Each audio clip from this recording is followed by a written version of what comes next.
Hey everybody, Sharon Vu here. I'm here to talk about why I avoid men who have jungle or yellow fever. Before I get started, this may offend some people. Don't get your cock in a twist. And the reason I say that is because most of my viewership happens to be male. So what I mean by men who have jungle or yellow fever, first of all, let me define these terms. Jungle fever is described as a non-black man who has a thing for black women, and yellow fever is a non-Asian man who has a thing for Asian women. And if you didn't know, I am mixed, half black and Asian, so I don't like men who have a thing for either of my groups. And being that I am racially ambiguous, I do not come across this as much. I think if I looked more black or more Asian, then I would encounter it more. But as it stands now, it does not happen that often. But it has happened in the past, and I have some stories to go along with that. So you may be thinking, oh, well, it's just a preference. We're all allowed a preference. Yes, we all are allowed a preference. It's also my preference not to date you if you are only looking for a certain race to date, which is fucking weird, okay? And anybody who chooses their partners based on race is suspect. I'm not interested in being anybody's flavor or fetish. I want a man to like me for me, not because of a distant ancestor that I once had.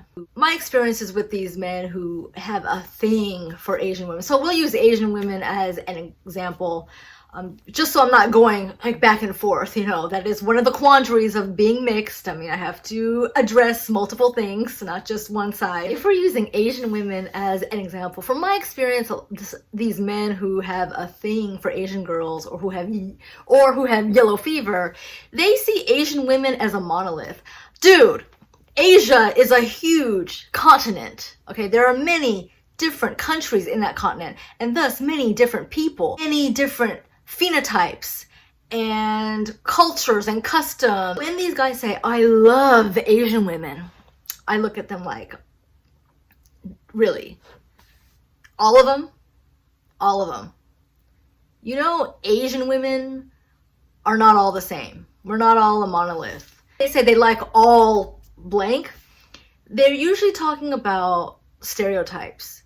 And what will happen is they will project this stereotype and onto the women that they date or are trying to get to know.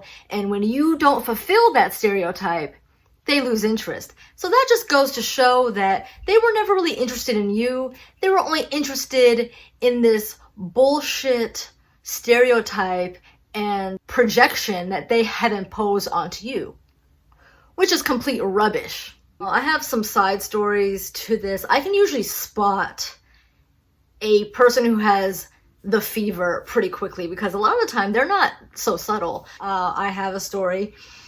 Let's see, so back in Seattle, when I was freshly divorced, I went out to a club with a coworker and I met this guy. And he happened to be black. And we went out on a date, and very quickly he started talking about, oh, my ex-wife, she's from the Philippines. See, and here's a picture and of my daughter. She's mixed like you, which I'm not even Filipino. I'm Vietnamese. So that just goes to show, you just see Asian women as all the same. Just because your ex-wife happens to be Asian and you have a daughter who's the same mix as me, I'm just supposed to what? Jump out of my drawers? No.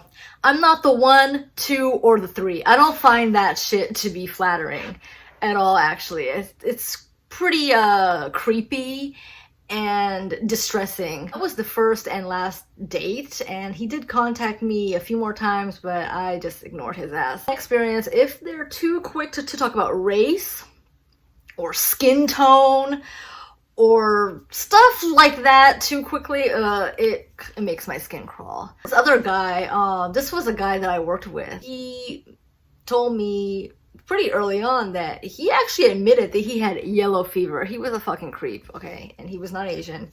And we were talking one day at work, and he mentioned that he had an ex-girlfriend. He's like, oh, and she was Vietnamese too. And my response was, so?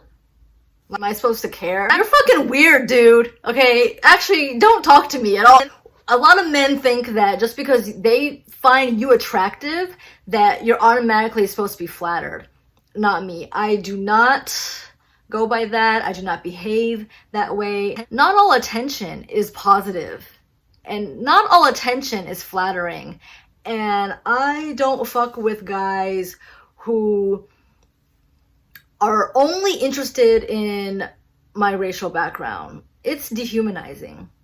I don't like it. When I like a guy, cute, I want us to get along, street smart, intellectual curiosity, and dominate me in bed. It has nothing to do with race. Another thing that I've noticed with these guys who have yellow fever or jungle fever is that they will assume that just because I fit one of these racial groups that I'm supposed to eat this type of food, or know this type of food, or listen to this kind of music, or know who this rapper or singer is. First of all, I don't embody most of those stereotypes, okay? I'm a brown valley girl. Any stereotype that you have about a geisha girl or war bride, I'm not about to satiate that. Speaking of my black side, if you have a thing for black women and you think that I'm gonna be some Jezebel who twerks